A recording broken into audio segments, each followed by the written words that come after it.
8 ঘন্টার মধ্যে নারায়ণগঞ্জকে ঈদের দিন বর্জ্যমুক্ত করবে ইনশাল্লাহ।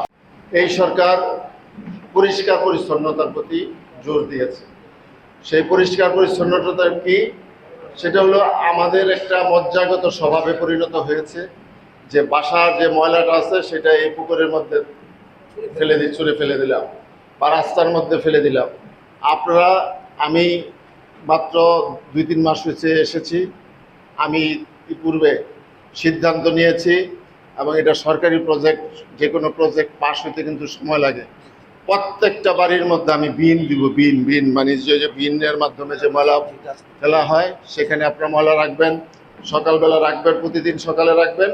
আমার পরিচ্ছন্নতা কর্মী যারা আছে তারা এসে সেগুলি নিয়ে যাবে। আর সর্বশেষ বিষয় হলো, ঈদ হলো মুসলমানদের একটি বড় উৎসব। সেই উৎসব যাতে সুন্দর হয় সেটাই আমাদের প্রত্যাশা। আপনারা যারা কোরবানি দিবেন, আপনাদের কাছে অনুরোধ যে 11:30টার থেকে আমাদের টিম প্রতিটা মহল্লায় যাবে, প্রতিটা মহল্লার সব কিছু পরিষ্কার করবে।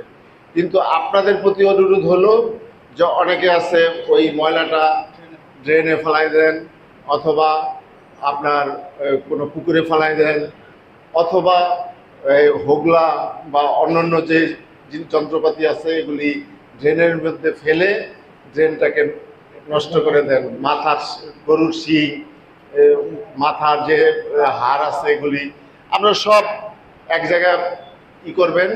আমাদের কর্মীরা এসে শুধু নিয়ে যাবে না, ওই জায়গাটা ধুয়ে মুছে এবং পরিষ্কার পরিচ্ছন্ন করে যাতে একটু দুর্গন্ধের সৃষ্টি না হয় সেই ব্যবস্থা ইনশাল্লাহ আমরা করব। আমরা 8 ঘন্টার মধ্যে নারায়ণগঞ্জকে ঈদের দিন বর্জ্যমুক্ত করবে ইনশাল্লাহ। এইটার জন্য আপনাদের সকলের সহযোগিতা কামনা করি। আমরা চাই একটি শোষণবিহীন সুন্দর সমাজ ব্যবস্থা। সেই সমাজ ব্যবস্থায় কোনো সন্ত্রাসী থাকবে না, কোনো মাদকাসক্ত ব্যক্তি থাকবে না, কোনো কিশোর গ্যাং থাকবে না, কোনো মাদক ব্যবসায়ীকে প্রশ্রয় দিবেন না। একটা বিষয় আমি ওদিনকে আপনাদেরকে বলেছি, মুরব্বীরা ঐক্যবদ্ধ হন, সমাজের যে যুবকরা আছে তারা ঐক্যবদ্ধ হন। মাদক ব্যবসায়ী কয়জন? সমাজের মধ্যে 2-4 জন। যদি আপনারা লাঠি নিয়ে বাঁশি নিয়ে আপনারা তাদের বিরুদ্ধে যাতে করে আপনাদের সন্তানদেরকে নষ্ট করতে না পারে। কারণ আগামী প্রজন্মকে আমাদের রক্ষা করতে হবে।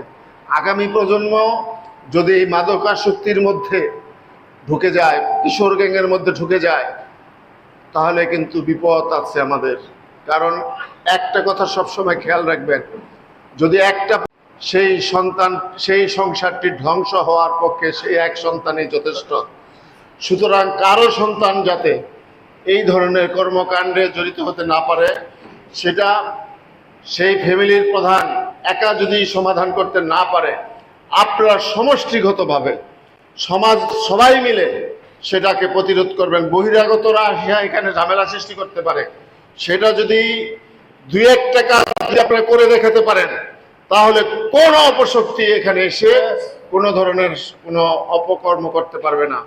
মাননীয় প্রধানমন্ত্রীর নির্দেশ, যেই দলের এই হোক, আমার বিএনপিরও যদি কোনো সন্ত্রাসী, চাঁদাবাজ অথবা কোনো ধরনের মাদক ব্যবসায়ী আসে, আপনারা বেঁধে রাখবেন, আমাকে খবর দিবেন, পুলিশকে খবর দিবেন, পুলিশ ব্যবস্থা নিবে ইনশাল্লাহ। আপনাদের স্বার্থ রক্ষা করা হবে ইনশাল্লাহ। তো যাই হোক, বক্তব্য মসজিদের মধ্যে বাড়াতে চাই না। আমি শুধু একটা কথা বলতে চাই, আমি ভালো মানুষের ঐক্য চাই, সমাজের যারা বিবেক তাদের ঐক্য চাই। তারা যদি ঐক্যবদ্ধ হয়, সমাজ থেকে সকল প্রকার অপকর্ম দূর করা সম্ভব। আমি মনে করি এই চাষারার একটা ঐতিহ্য আছে, একটা ঐতিহ্যবাহী মহল্লা। এই মহল্লায় প্রথম নারায়ণগঞ্জে এই ধরনের কর্মকাণ্ডের মাধ্যমে নজির সৃষ্টি করবেন, যাতে প্রতিটা মহল্লায় এই ধরনের দৃষ্টান্ত স্থাপন করে প্রত্যেক এলাকায় এইভাবে সন্ত্রাসের প্রতি, মাদকাসক্তির প্রতি, মাদক ব্যবসায়ের প্রতি, চাঁদাবাজির প্রতি প্রতিরোধ করে ওঠে। সেটাই হবে আগামী দিনের প্রত্যাশা, এটাই বর্তমান সরকারের প্রধানমন্ত্রীর প্রত্যাশা। সুতরাং কোনো সন্ত্রাসীকে আমরা স্থান দেব না যে সেটা যদি আমাদের দলেরও হয়।